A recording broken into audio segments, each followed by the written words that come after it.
So I'm sitting here reading Jalopnik, and they got this article, and it came out 3 hours ago.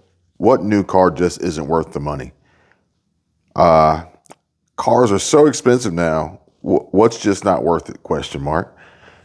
And they go into how the average new car price in the U.S. is approaching $50,000. That's before taxes, insurance, interest on your payments, and it's high. It's a lot of money.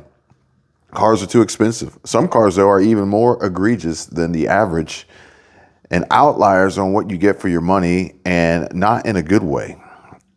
So they've got their pick being the Subaru Solterra, which I was today years old when I found out about a Subaru Solterra.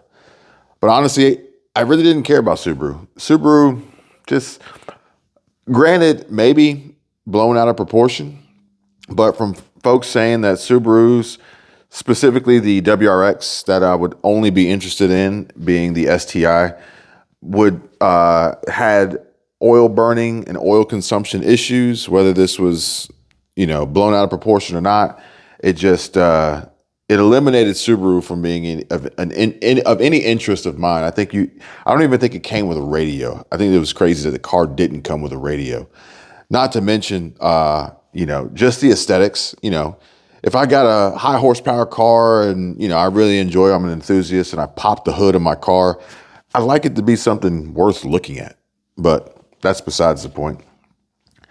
Jalopnik picks the Subaru Solterra. The car starts at $45,000, and it just doesn't offer anything special for that kind of price point. There's nothing bad about it, but it doesn't even offer the Kia EV6's fun little acceleration sounds. And that's a car that costs thousands less. But more importantly is the comment section, because that's where the real fun starts and begins. And down here, we've got this Nissan Z. And this comment says, really hard to justify this thing being $13,090 more than the Nissan Z. And it's actually a Super. They're showing a 3-liter Super, or 3.0 Super is what it says.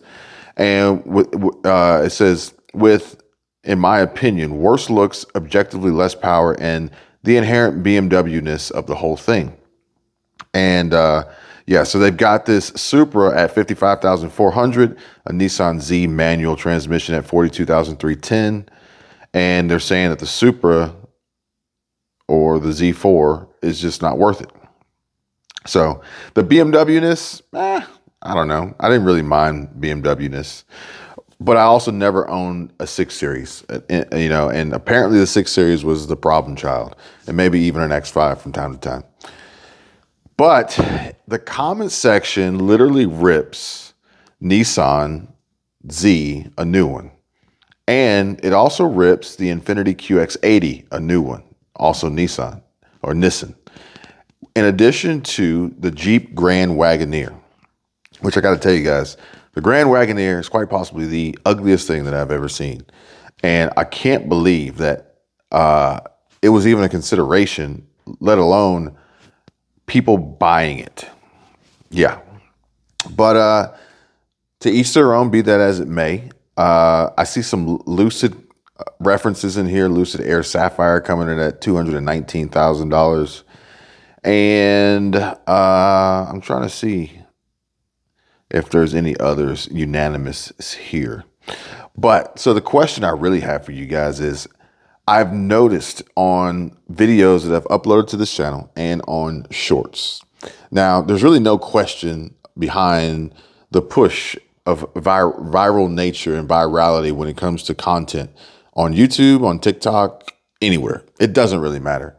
The worse it is, the better it's going to perform. The less people like it, the more people want to see it. And the comment section is really where the magic happens. And if you can generate enough anger and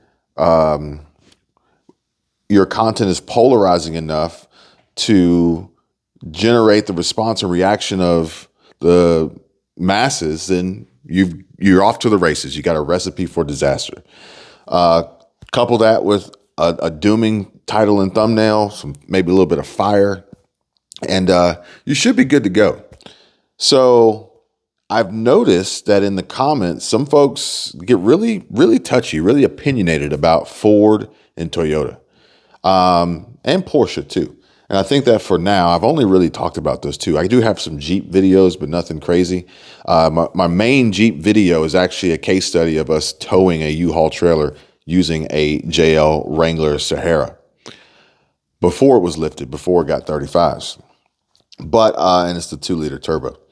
But I'm noticing my Ford videos, my Ford truck videos, my Ford Mustang videos, they get a lot of hate. They get a lot of hate, and it ultimately makes them get more views, I think. And also the Toyota videos, they get a lot of hate. And people think that I used to work for Toyota or I got fired from Toyota or whatever. And literally in the video thumbnail, it says this is a joke. Like it was supposed to be funny. But I think it just got overlooked. But it's got like more thumbs down than it does thumbs up, and it's helping the video do better. So Porsche, no one's really made any real harsh or negative comments towards Porsche because the way I speak about Porsche is a little bit different. But I did notice that in shorts, the Porsche badge and emblem generates this hatred towards me as an owner, or better yet, as a renter or borrower, because I could never afford a Porsche. So it's weird how that works out. But the hatred, the negativity, it continues to fuel the fire for growth and virality.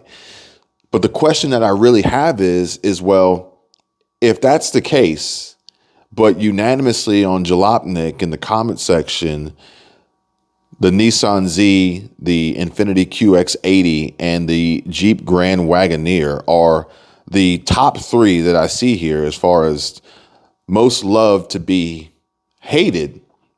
Well, if I make videos about these vehicles, will they do well in regard to them performing poorly in regard to the percentage of likes to dislikes? Or will they essentially flop because everybody loves to hate them and there's no crowd or fan base out there willing to stick their neck on the line to defend them, much like Ford and Toyota have presented and proven so far based on the few videos that I've uploaded on the channel. I like talking cars. I like looking at cars, but I also like YouTube and trying to wrap my mind around the algorithm and the audience, whether it's, the end result may vary, but at the end of the day, it's a part of the hobby. It's a part of the lifestyle. It's a part of the culture. And I see it all over the place. I was actually looking or watching a little bit. I found Ray and Zach today. It's interesting how Ray and Zach put their content together. But then another one that I noticed this morning that I haven't seen in a while is Alex Martini. And if you want to know my thoughts on Alex Martini and his YouTube channel and him coming over from Fitment Industries and also Motor Feed, that's another one. Well, let me know. Drop a comment down below and maybe we can talk about that in the next video.